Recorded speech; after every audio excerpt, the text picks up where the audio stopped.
तुर्किया में ज़लज़ले से तबाही, वज़ीर आज़म का फौरी तुर्किया जाने का फैसला। वज़ीर आज़म शहबाज शरीफ 8 फरवरी को तुर्किया जाएंगे। वज़ीर आज़म की तुर्क सदर से अंकारा में मुलाकात होगी। वज़ीर खारजा बिलावल भुट्टो ज़रदारी भी वज़ीर आज़म के हमरा होंगे। वज़ीर आज़म दौरा तुर्किया में ज़लज़ले से मुतासर इलाकों का दौरा करेंगे।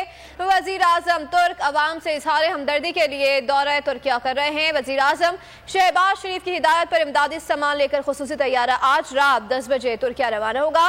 C-130 तैयारा चकलाला एयरबेस से आर्मी की सर्च एंड रेस्क्यू टीम लेकर बराह रास्त तुर्किया के ज़लज़ले के मुतासरा इलाकों में पहुंचेगा।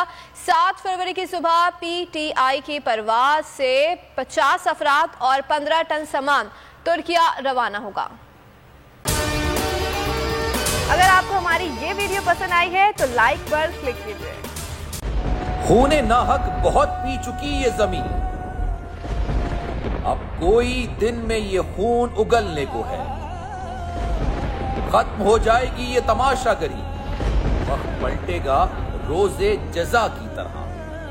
ये जो पेशावर में ताजा लहू है बहा, एक क़यामत करेगा फलक पर बपा। गम की सलमनाक घड़ी में बोल सानह पेशावर में शहीद होने वालों के लवाहिकीन के साथ। सब्सक्राइब करें और बेल दबाएं ताकि कोई खबर रह न जाए।